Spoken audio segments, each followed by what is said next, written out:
Donc, je vous reçois déjà, Madame Bernice Ablessou. Bonjour et bienvenue. Bonjour. Alors, on va parler du planning et on se demande ici si c'est une solution de dernier recours. Oui, effectivement, aujourd'hui, on doit parler de la planification familiale. Mais ce qu'il faut savoir déjà, c'est que la planification familiale n'est pas une solution d'urgence. N'est-ce pas? Oui. Alors, à quoi les femmes pensent réellement, puisqu'elles sont les principales ou les plus concernées, elles sont certainement celles qui manifestent le plus. À quoi elles pensent lorsqu'on parle de planning tout de suite? Bon, très souvent, pour la plupart des femmes, quand on dit planification familiale, ça concerne uniquement les jeunes filles ou les femmes voulant éviter une grossesse. D'accord.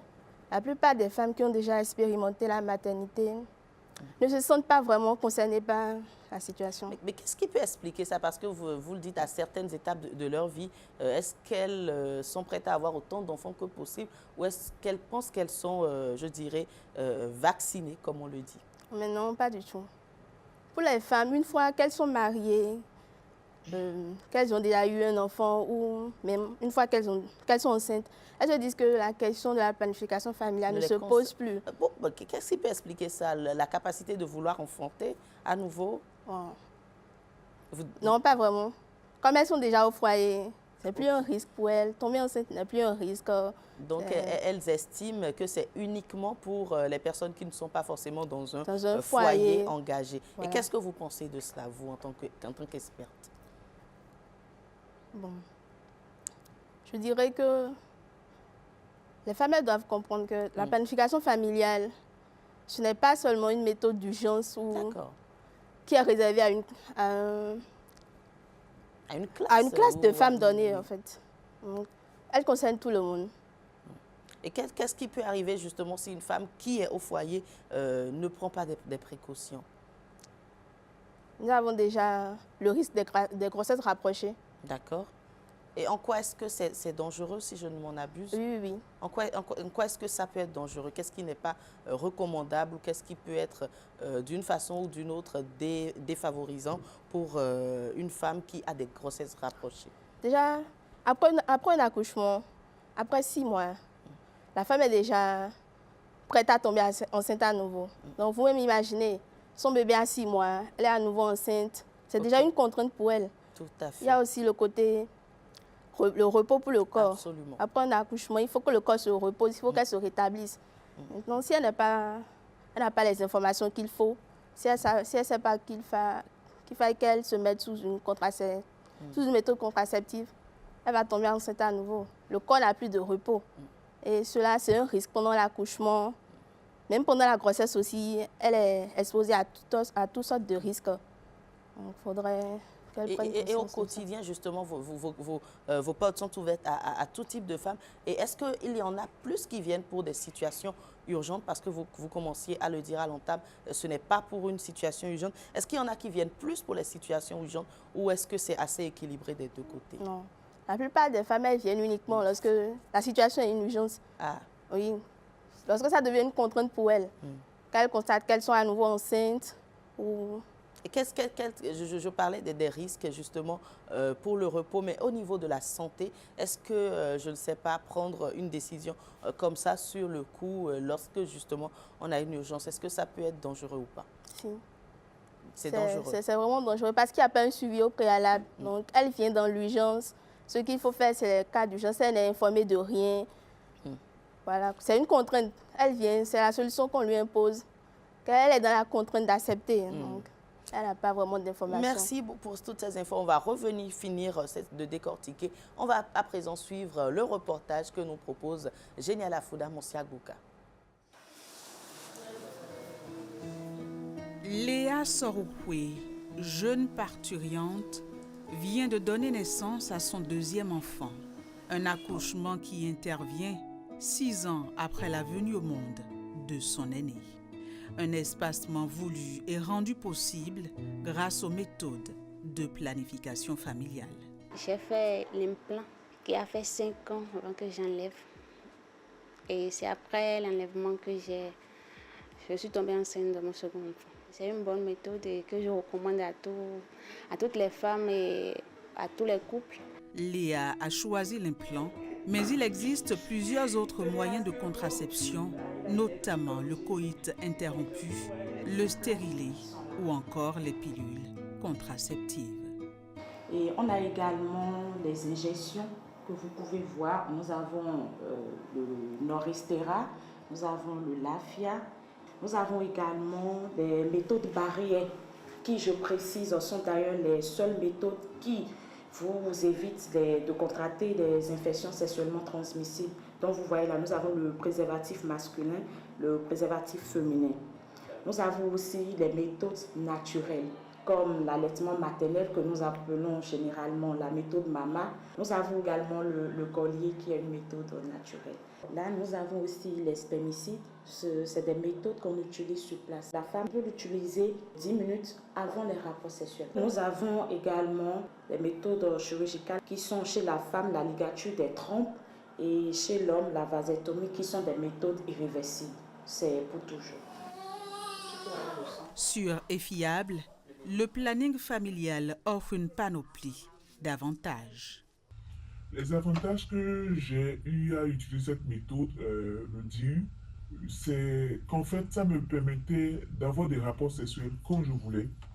Quand mon mari disait qu'il en avait envie, je n'avais pas à lui dire non pour qu'il aille voir d'autres femmes au dehors.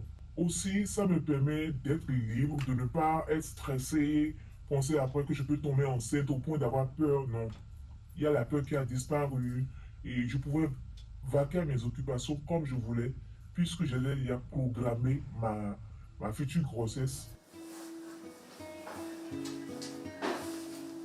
C'est là que le bébé va rester.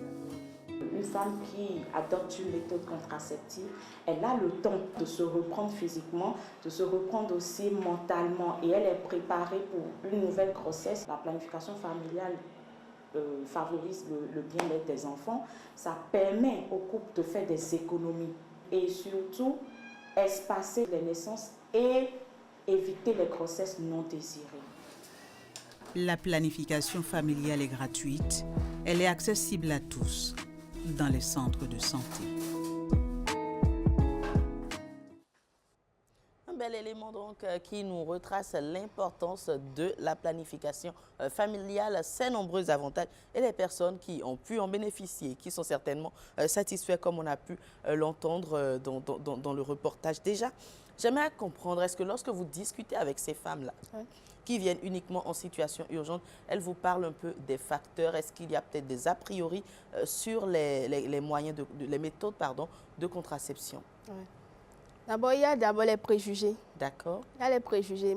Pour la plupart des femmes, les méthodes contraceptives ne sont même pas acceptables. Du moment où je suis mariée, quand je suis sur le toit d'un homme, s'il ne me donne pas l'autorisation, je n'ai pas le droit de me mettre sous contraceptif. Et donc prendre le risque ainsi oui, de tomber enceinte. La majorité des femmes, c'est la réponse qu'elles donnent. Mon mari n'a pas donné l'autorisation, donc je ne pourrais pas le faire. Même si sa santé est en danger, je ne peux pas le faire. Vous sensibilisez les maris parce que je ne comprends pas vraiment ce qui pourrait constituer un problème pour un mari lorsqu'on planifie, parce que je suppose qu'il faut planifier un nombre d'enfants parce que c'est beaucoup de moyens. Et généralement, qu'est-ce qui constitue un frein pour ces hommes-là? Est-ce que vous avez cherché à savoir? Oui. Leur argument, c'est que lorsqu'une femme est sous contraceptif, elle peut aller voir ailleurs. C'est ça l'argument. D'accord. Alors, est-ce qu'il y a des méthodes de sensibilisation, des séances de sensibilisation que vous faites ou qui sont prévues à cet effet? Oui. Dans chaque centre, il y a toujours des séances de sensibilisation qui sont faites au couple, à l'homme et à sa femme. Donc, on les sensibilise, mais la majorité des hommes sont réticents. En tout cas, ça porte un peu ses fruits, j'espère. Oui, ça porte. Donc, il faut certainement continuer la sensibilisation. Et ça fait quand même plusieurs années qu'on parle de ces moyens de contraception et beaucoup de sensibilisation, beaucoup d'initiatives dans ce sens-là. Qu'est-ce qui permet que ça tienne jusque-là? Comment se passe tout ce qu'il y a autour? C'est surtout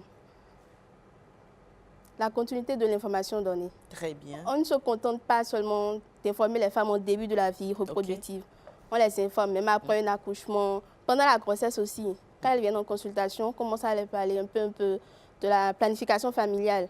Donc elles se font déjà une idée de ce dont on parle.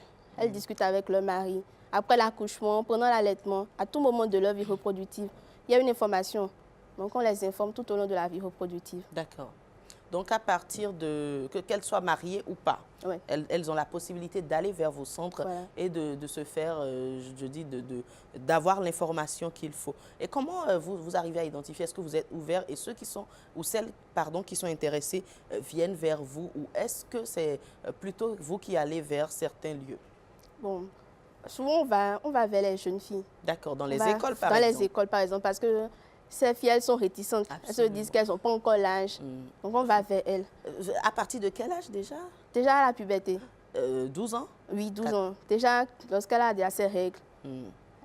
on doit l'initier à ça, à la planification familiale. Et nous sommes un peu, je veux dire, en Afrique, nous sommes au Bénin. Oui, Vous n'avez voilà. pas un peu peur quand vous allez voir une fille de 5e, de 4e pour lui dire, oui, lorsque tu veux aller dans l'intimité, est-ce que ça, c'est facile? Bon, pas tout le temps facile, mais bon. C'est plus préférable de donner l'information pour qu'elle soit dans la prévention. Le mieux, c'est de prévenir que de guérir. Donc, nous sommes plus dans la prévention. Donc, on donne l'information. On ne les incite pas à aller vers une vie Absolument. sexuelle, mais on les informe.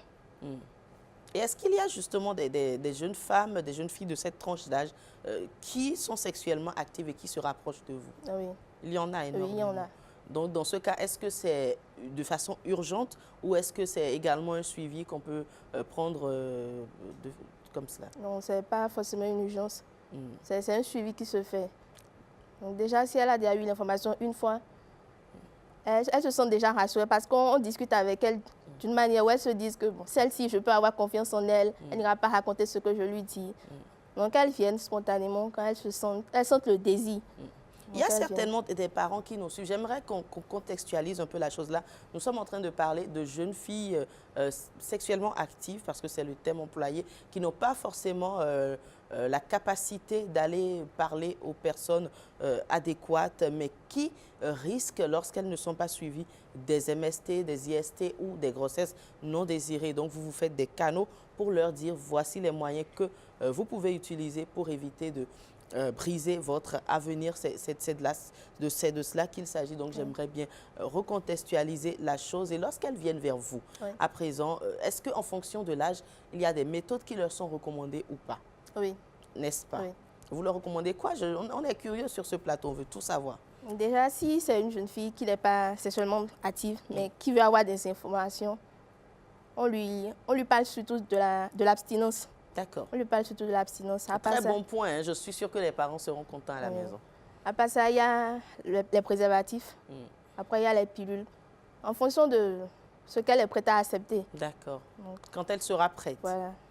Non, on les parle souvent de l'abstinence. Surtout si elles sont des jeunes filles, 12 ans, 15 ans, l'abstinence. Et à partir de quel âge vous pensez qu'une femme peut être sexuellement prête, sexuellement? Il n'y a pas un âge fixe, hein. Il n'y a pas un âge fixe. En tout cas, lorsque le suivi il est fait, lorsque les conseils ils sont donnés, est-ce qu'il y a un suivi qui est fait lorsque ces personnes-là, jusqu'à ce qu'elles entrent dans le foyer, est-ce que c'est possible? Oui, il y a un suivi qui est fait. Déjà, quand elle vient pour la consultation, planification familiale, il y a un rendez-vous qui est donné. D'accord. Donc, si elle ne respecte pas son rendez-vous, souvent on a leur contact. Donc, on essaie de les joindre, de rappeler ton rendez-vous, c'est pour telle date, n'oublie pas. On est en contact avec elle.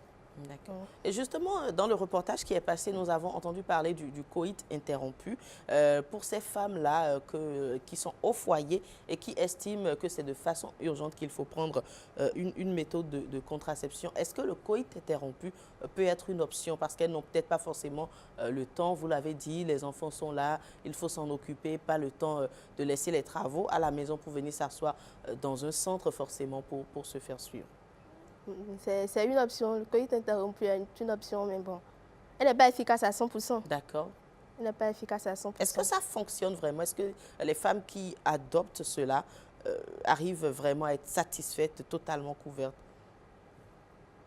Une minorité est satisfaite. Une minorité. Oui, une minorité est satisfaite. Donc, il faut quand même se rapprocher et puis adopter une méthode. Oui, une méthode durable et efficace. Une méthode durable et efficace. Lesquelles, par exemple? Nous avons, par exemple, les implants. D'accord. Nous avons les implants. Il y a aussi des injections qui se font, des injections de 3 mois, des implants de 5 ans. Il y a aussi un stérilet qui se met dans l'utérus. Il y a aussi les méthodes chirurgicales qui sont irréversibles. Donc, il y a plein de méthodes. Est-ce qu'il n'y a pas également je dirais, comment je perds le mot, les effets négatifs, pardon, les effets négatifs qui font peur parce qu'on nous dit souvent quand vous prenez une hormone, après on se sent fatigué, on a peut-être le vertige, un temps soit peu, des fois on prend du poids. Est-ce que ce sont des idées reçues ou est-ce que c'est effectif et il faut se préparer pour? Bon, ce ne sont pas uniquement des idées reçues parce que vous savez, le corps humain est fait d'un être à un autre. Absolument. Puis ce sont les hormones, ce sont des produits chimiques. Donc quand on t'injecte un truc, en fonction de ton organisme, il y aura une réaction. Donc il faut forcément s'attendre à un truc, à une réaction. Pas forcément négative parce que quand on dit il y a une injection, il y aura forcément un truc qui va changer. Donc, pas forcément une réaction négative. Il faudrait que les femmes s'attendent à un changement. Voilà. Ok, et lorsque vous les recevez et qu'elles font face à ces peurs, elles font face à ces inquiétudes, qu'est-ce que vous leur dites pour les rassurer? Peut-être que celles qui n'ont pas pu effectuer le déplacement parce que justement n'ayant pas le temps et qui nous suivent depuis la maison également pourront être aguerries par ce que vous allez dire tout de suite. Déjà, avant de se mettre sous une méthode contraceptive, on explique les éventuels risques. Pas des risques, mais bon. Les éventuels changements qu'il peut y avoir. Faites-le, nous sommes là, elles vous suivent, elles sont à la maison avec les enfants, elles vous écoutent et peut-être qu'elles vous contacteront juste après pour venir. Bon, après, quand une femme se met sous contraceptif, déjà, il peut avoir une absence de règles. D'accord, ah oui. Oui. Si elle est sous une méthode de 3 mois, elle peut ne pas avoir ses règles pendant les 3 mois. Là, on parle des injections, puisque vous avez parlé d'injections tout à l'heure. Elle peut ne pas avoir ses règles pendant 3 mois. Même après la fin des 3 mois, il y a une marge, une période donnée. 2 mois après, 2 mois après la fin de cette période, 2 mois après la fin de l'injection. Voilà, de l'injection. Elle peut ne pas avoir ses règles. D'autres femmes ont leurs règles en abondance. Ok, donc ça varie comme vous le dites. Ça varie d'une femme à une autre. D'autres femmes ont les règles en abondance, d'autres, elles saignent juste 2 jours, puis ça s'arrête. D'autres prennent du poids. Ah oui. Au même moment, d'autres ne prennent pas du poids. Est-ce qu'on peut en perdre aussi? Non, c'est pas évident. C'est pas évident. D'accord, et là, ce sont les méthodes. On a parlé d'injection, je suppose qu'on fait référence à l'injection et à l'implant. Vous avez également parlé du préservatif qui peut être adopté par les femmes mariées et qui sont efficaces. Hein? Oui. Le préservatif, c'est une méthode très efficace, approuvée par la majorité. D'accord. Et qu'est-ce que vous recommandez principalement? Je crois que vous avez également parlé, en dehors de l'implant, des injections, vous avez également parlé d'autres méthodes. Oui, oui. Il y a également les stérilés. Les stérilés. Donc, en fait, je ne pourrais pas donner une recommandation. Donner tous les risques. Est-ce que je vais appeler ça des risques, mais des effets secondaires? Des effets secondaires de la planification familiale. En tout cas, elles l'auront compris. Hein. Je pense que plusieurs vont opter certainement pour les injections, pour les implants et pourquoi pas pour le préservatif. En tout cas, si certainement elles ont besoin d'autres informations, elles viendront vers vous pour en savoir davantage. Mais on a l'impression, depuis le début, les hommes nous écoutent, ils vont avoir l'impression de se sentir lésés quelque part. Est-ce que vous leur offrez également des choses? Oui. Le service de planification familiale est ouvert aux hommes comme aux femmes. Donc, ce n'est pas un service réservé uniquement aux femmes. Si un homme vient et puis il expose sa situation, on l'aide à trouver une solution. Donc, ce n'est pas un service réservé uniquement aux femmes. Merci beaucoup à vous, en tout cas, Madame Berny. C'était un plaisir de vous avoir. Je pense que nous avons fait le tour de la question. Nous avons eu assez d'informations. Je vais vous raccompagner et on fait place à la suite de cette émission.